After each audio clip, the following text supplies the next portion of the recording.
Guys, this is kind of an impromptu video. Yeah, you didn't tell me subject matter. I don't have any knives on me. I guess it's just you, me, and our wit. Exactly. Yeah. So we're going to have to rely on that the whole time to entertain you guys. Yeah, it's not going to be very good. So, Mr. Iovito, thank you so much for coming over here. No, it's my pleasure. Yeah. I really, really appreciate you taking the time today. Blade Show 2022, how has it been going for you guys so far? Fantastic. It's, good. You never know how it's going to go. Yeah. We all do a bunch of shows every year, and sometimes they start out slow, and then you get slammed. Today we got slammed in the beginning because people came in the door and it hasn't stopped yet. So have you sold a bunch of the 2022 models? Is that what's going on? That and a bunch of the plague doctors. Those have been real popular. Those are always hot. I saw kind of a pinkish purple plague doctor. Yeah. So what we did with those is we took every guy in the shop and we said, hey, we want you to make a matching set. Okay. The Spartan Harsey folder and then the 325, and they need to match exactly. We'll offer them as sets. That's cool. But if somebody wants to bust them up, we'll let them do it right away. So it created a bit of a frenzy at the booth, and people are holding on to two. Are like, are you buying those? And I'm like, well, I haven't decided yet. It's like, well, you need to set them down. Yeah, because that guy will buy it. And the guy said that, goes, I'll take it. That's really cool. So those are kind of one-off sets. Yeah. That's awesome. That's awesome. So, Mr. Iovito, the idea behind this video, a lot of people are doing kind of new releases. We talked about that at SHOT. Yeah, we do that a lot. So the stuff that we talked about at SHOT is still your new stuff for this year at Blade Show. So I kind of wanted to give people an opportunity to get to know the people behind the brands they love a little bit more. Sure. So could you give us a little bit of an idea of your background? I know some people are aware, some people might be surprised by your guys' background because you guys are so nice, they don't expect you guys to be from such an intense background. Yeah, we're retired now. Keyword being tired, right? So, exactly. So both my partner and I are retired military. Yes. So I went in the Marines first for 4 years. I always joke I found out who my father was, so I had to get out of the Marines and join the Army, right? So I did 4 years in the Marines. Just go through it real quick. I went to the 2nd Ranger Battalion at Fort Lewis, jumped into Panama with them, and took over that country in like 2 weeks or whatever it was. Spent some time in 1st Special Forces Group. After that, we mostly focused in Asia, Indonesia, Malaysia, Thailand, the Philippines. I'm an Indonesian speaker. Oh, I didn't know that about Mark you. is a Thai speaker. Yeah. That's cool. That's really cool. Would you guys ever put any script or anything in Thai or Indonesian on the Harsey folders down the road? Sure, absolutely. If somebody asked us to do it, we've done things like that in the past. That would be really, really cool. There's a few folks in Indonesia. We put Indonesian sayings on there. That's cool. They got some neat knife makers in Indonesia too. They do the traditional type stuff. That's one of the first custom shops I'd ever been in. I was on a trip to Bandung, Indonesia, and there's a fellow there named Teddy Carding, and he's a geologist, but started making knives, and it just kind of grew. And they have very strange, they call it pisau. It's ceremonial knives that a lot of people wear for ceremonies.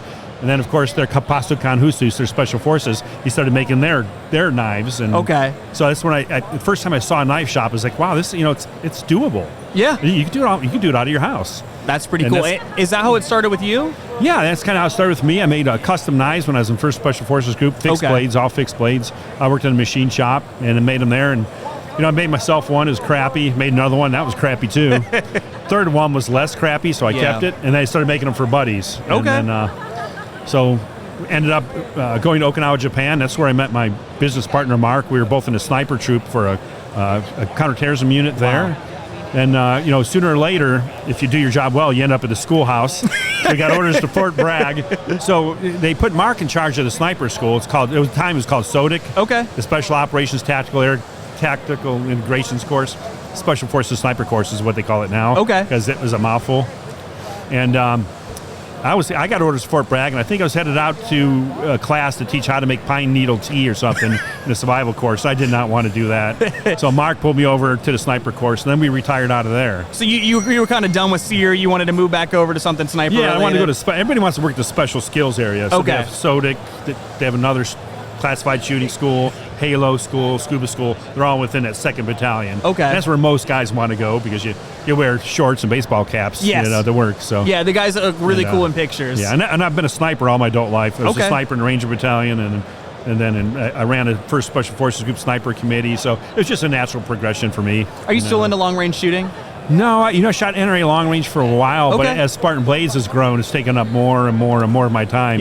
So, I always go out and buy that one more rifle that every man needs, But That's a classic saying. I just don't get to shoot as much as I used to. Yeah, and I get it. Knives are our whole life now. So when you first started making your own knives for yourself and for your buddies, was that out of necessity, or were you looking for a specific set of qualities in a knife for what you guys were getting into back then? Well, whenever you go on a mission, you go on deployment to give you a packing list. And those are the minimum things you need based on what the mission is.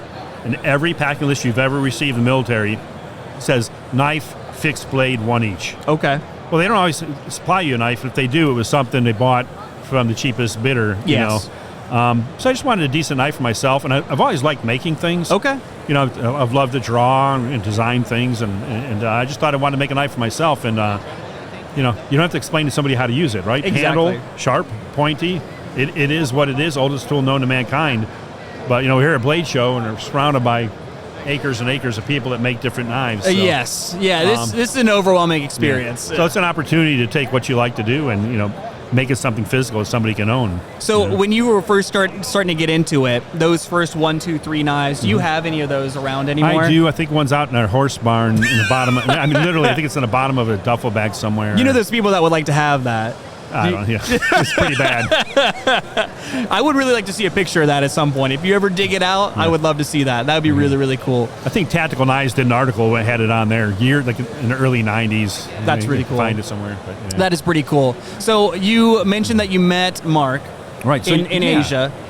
And then how did that relationship progress until the point where you guys were like, you know what, was it over a beer? Should we start making knives together? Well, we became pretty fast friends. I was a weapons sergeant. Mark was a medic. Okay. He's a pretty cerebral guy.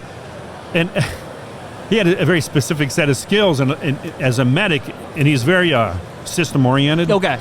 So he's great at forecasting and sourcing materials. We always tell him he's a master at Google Few. When we can't find something, he'll find it within minutes. Yes. And then he'll source it and order it.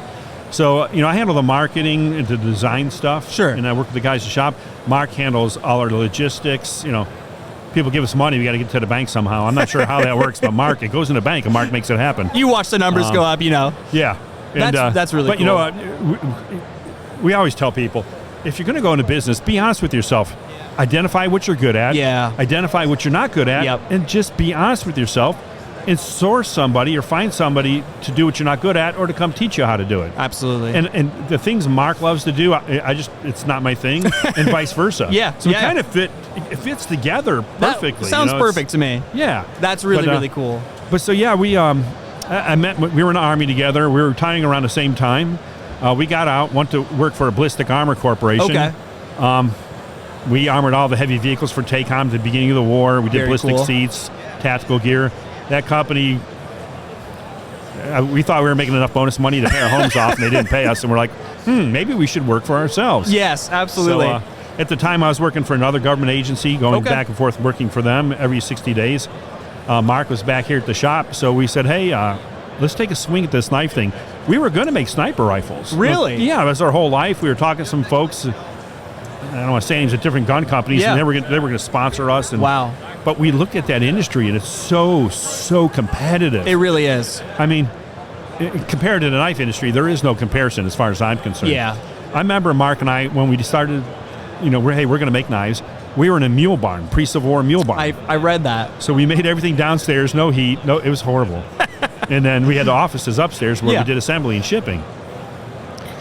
And,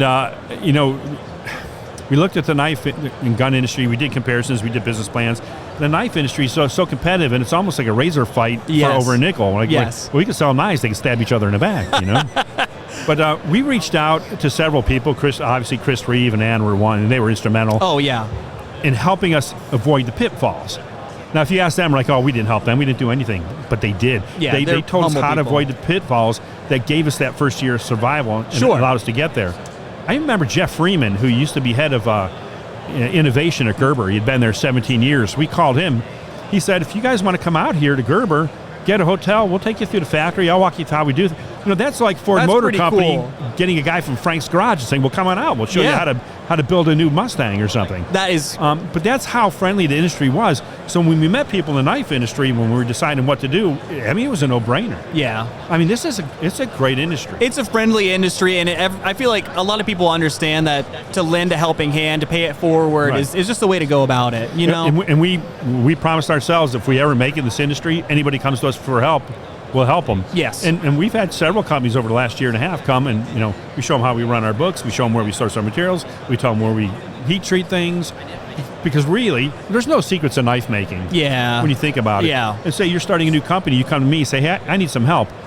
And if I tell you, well, it's proprietary, figure it out for yourself, you're going to figure it out for yourself, and I'll always be that jerk that didn't help you. And That's a good point. And we don't want to be those guys. Yeah, absolutely. And I've talked to several people, Ann Reeve, Rick Hinder, you talked to Greg Medford. Yeah. They'll all tell you there is no competition in this industry.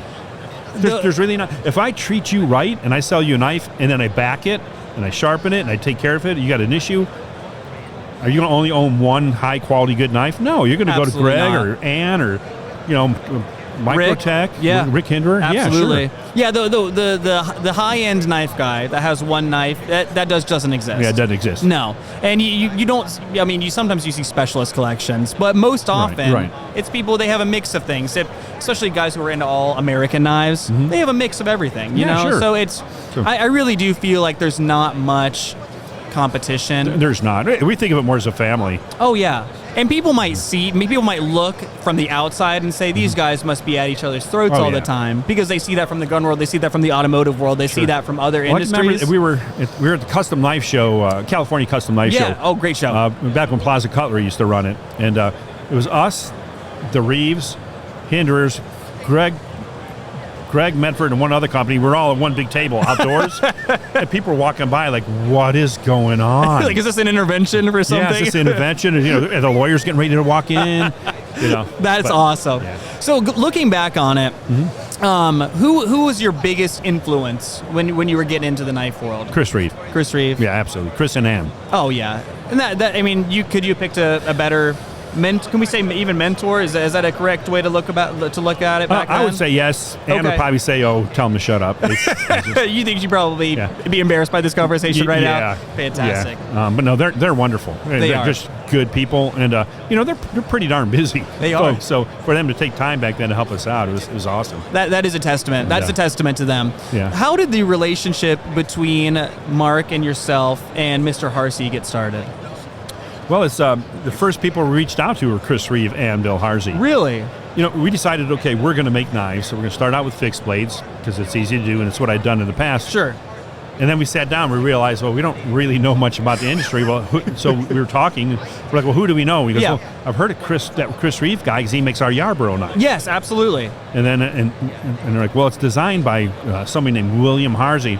I said, well, Mark did Google Foo, got their phone numbers, and we called them. Got to do some research on this. so Bill Harsey, he's known, his moniker is like knife maker to the Green Berets. Yes. So as soon as we told him we were SF, he at least took the phone call. That's cool. So we called him for advice. As a matter of fact, we made our first batch of knives. We weren't really sure about how to put a good edge on them. Okay. So I'll never forget, I'm in front of the grinder, and I'm trying to line up, and Mark's over there looking. He's like, okay, now, ruined a knife. Ruined another knife. I was like, we better stop, because we've only got 30 of them. We got to go to this. We only got 30 of them. Blade Show West is the first show we were going to. And so we went to Blade Show West with unsharpened knives. Went to Bill Harsey's house. He showed us how to sharpen them. He sharpened half of them. I sharpened the other half. But we just became fast friends. Yeah. And if you know Bill Harsey, he's easy. I've never met him, but he's awesome. But he's one of my heroes in the knife world. No, he's great. And he'll tell you, I'm just a dumb logger. I'm like, yeah, with a fine arts degree who's been making knives for all the big companies, but yeah, you're just a dumb logger. Sure you are. But that humility is probably why he's been so successful, So we became fast friends. And we're not going to ask him to do collaboration with us. We're two idiots in a barn. He's not going to do that. He works for Gerber and all the big guys. And Chris Reeve, Chris Reeve. Yes.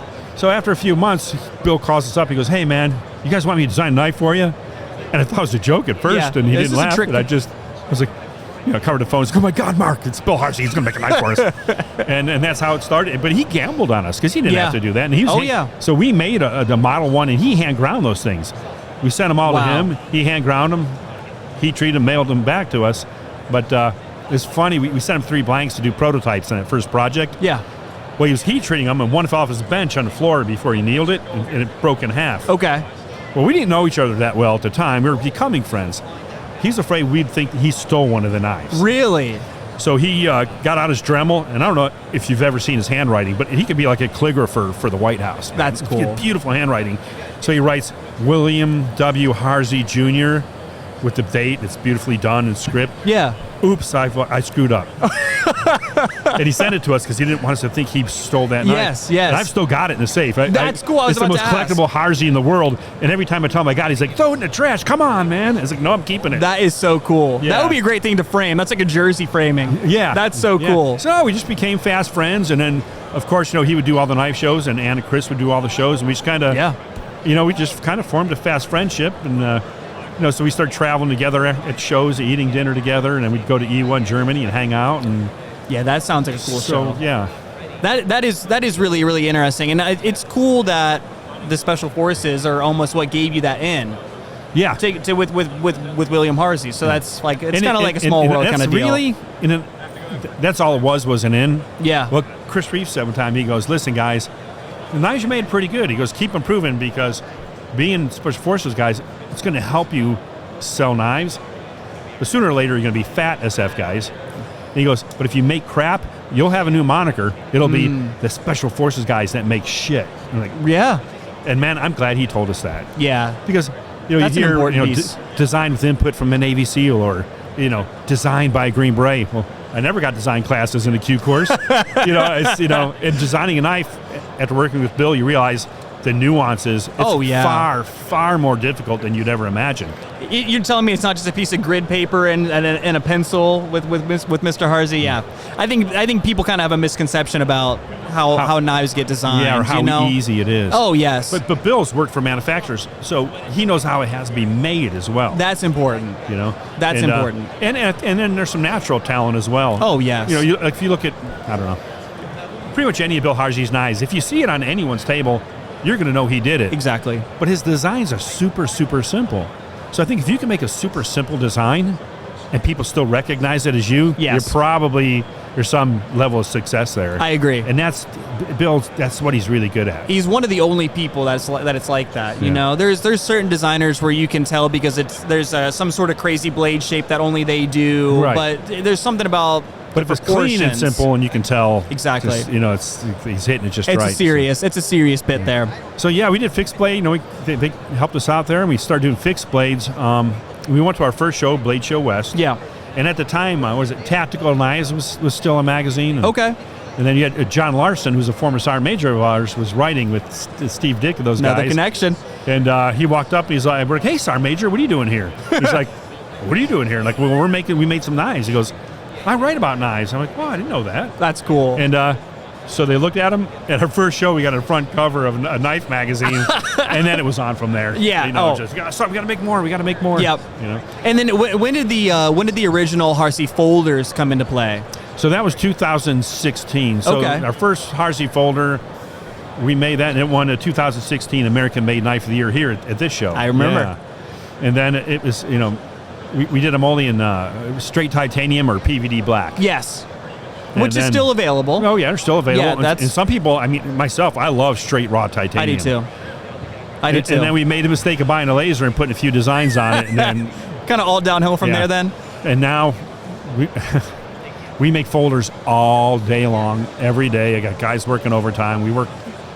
Working on weekends. We build folders as fast as we can. They're still inspected and the quality's still checked. And we're a year behind. Yeah. Oh, it happened almost overnight. It's crazy. People cannot get enough SHFs. Yeah. Like that. I know it was the quality and it was the fantastic design by Mr. Harsey, but the unique stuff that you guys are doing with the anodization and with the engraving and with all this, that, and the other, that was genius. What was funny, years ago, I'd see like at the Monkey Muster, for example, or one of our dealers that moves a lot of high-end knives, they get knives from somebody and sell them all 15, 16 minutes. Oh, yeah. And I was like, I know we're doing good quality. How come it doesn't happen? I asked Brady from Monkey Edge. Like, can you tell me why? Why is that knife moving so quick and ours isn't? We feel the quality's the same. He goes, well, I'll tell you why. He goes, your delivery time is 4 to 6 weeks. I usually get stuff in 3 weeks. So I don't need to special order your stuff. Yeah, I can get it whenever I need it. You're too efficient. Interesting. And he goes, now, if they were harder to get, it's like, well, we're not going to create some fake artificial demand and hold them back. So I said, and I can't believe those guys are doing that. And they weren't.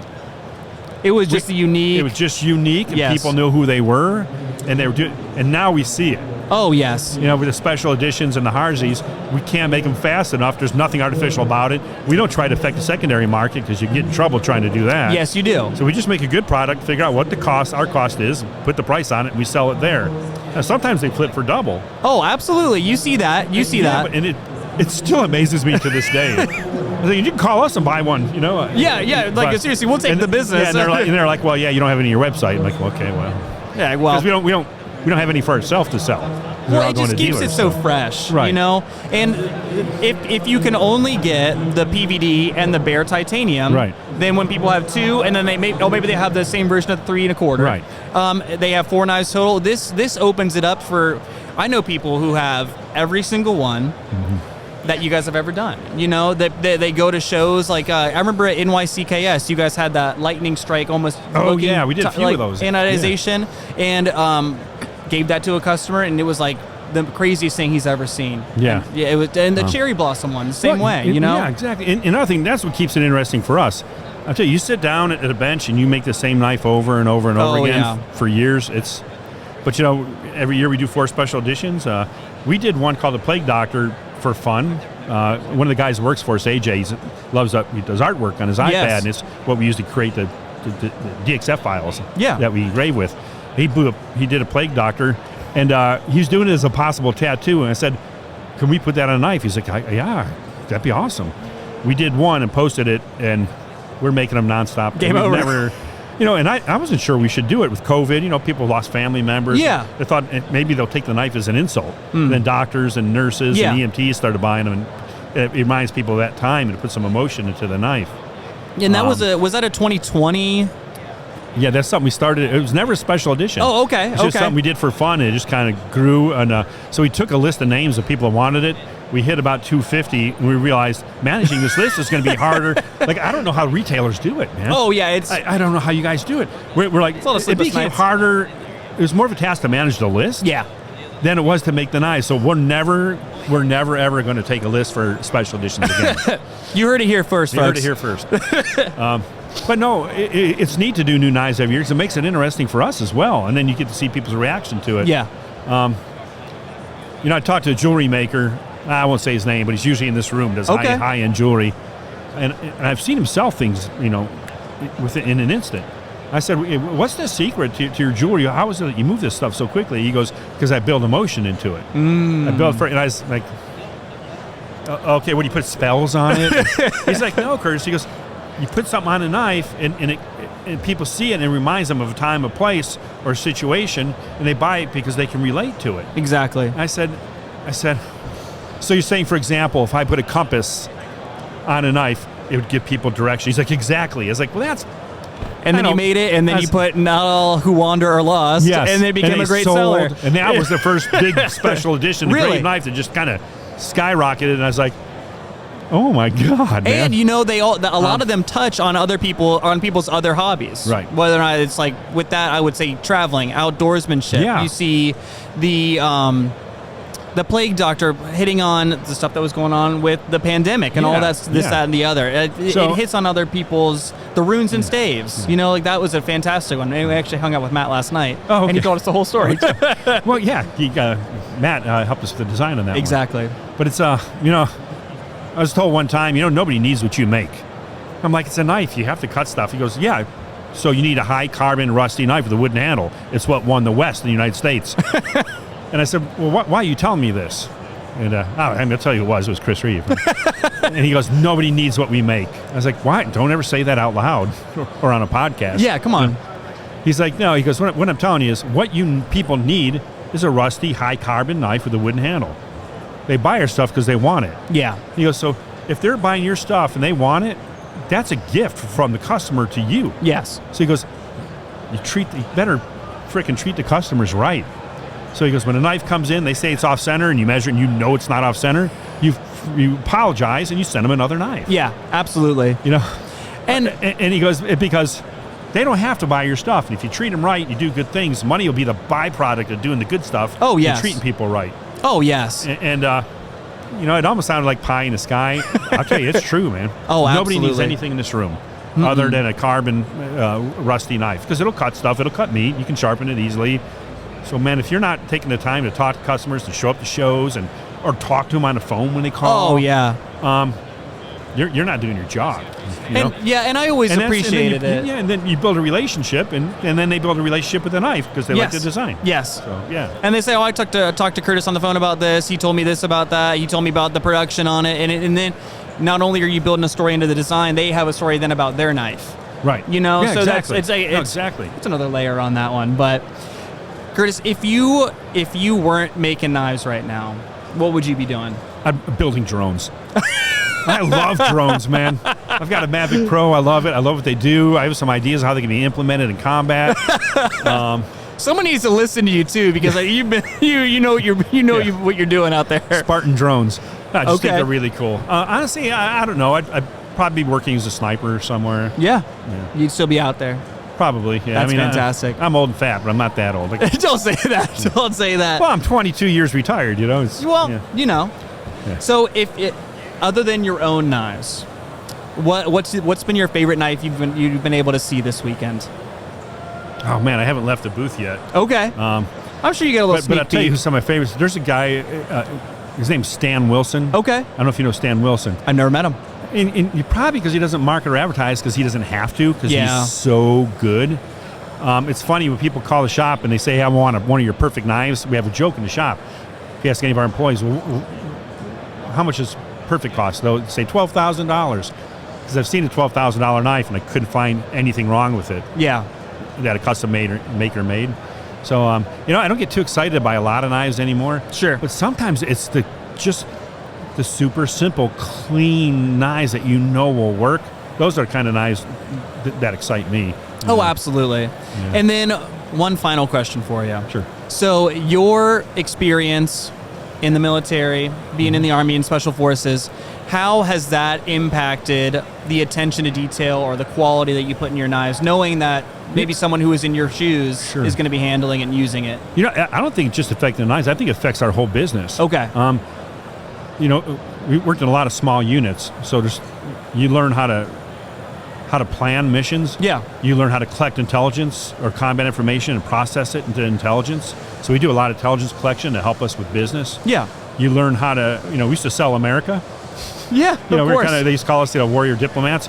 So we know how to interface with people. So I think it helped in that respect. And of course, attention to detail. Yeah. When you're doing something with a 10 to 12 man team that could possibly affect the geopolitical landscape. That's a good way to look at it. You pay attention. You develop courses of action. One big thing in business is, it's one of the tenets of special operations is to know your operational environment. You'll see a lot of people, they don't quite understand where they're at, and they're kind of out of their element. Sure. Because they don't take the time to learn their environment and then work within it to be more successful. And then finally, attention to detail. As a sniper, if you don't do that, you either can't call back to the rear, you can't report something, or you can't shoot something. Yeah. So you're very meticulous about your equipment, and we're kind of the same way. Sure. If you go on our Instagram page, you'll see rows and rows of pocket knives. I love those pictures. But those aren't Instagram photos. That's how our shop is all the time. That's pretty cool. Because we have processes. My greatest fear is a knife someday is going to leave the shop unsharpened. It's like I have nightmares about it. So Can you imagine? So we have systems, and they're kind of like the systems we used in the Army. Yeah. Where you do mission planning and those type of things. So, yeah, I think it's directly related over. And I tell that to guys retiring all the time. Well, Curtis, thank you so much It's for my taking the pleasure. time today. No, it's good. The whole idea behind this is I want people to get to know you guys as well as we know you guys. Sure. And that just it really does enrich the customer and the enthusiast experience in the knife world. So I great. really, really appreciate you guys taking the time. No, it's my pleasure. And it's actually a break for me. Oh, yeah, well, a little bit of an opportunity to sit down. Yeah. So, guys, if you have not checked out Spartan Blades, we will link their website, their Instagram, any other social media down in the description below. Give them a follow. And if you can get your hands on something, go ahead and give it a shot, because They're some of the best American-made knives out there. So, Curtis, thank you so much. It's my pleasure. I really, really appreciate you taking the time. Absolutely. Good luck with the rest of the show, my friend. Thanks. All right, guys. We'll come at you guys with more Blade Show 2022 content in the near future. Thanks, guys.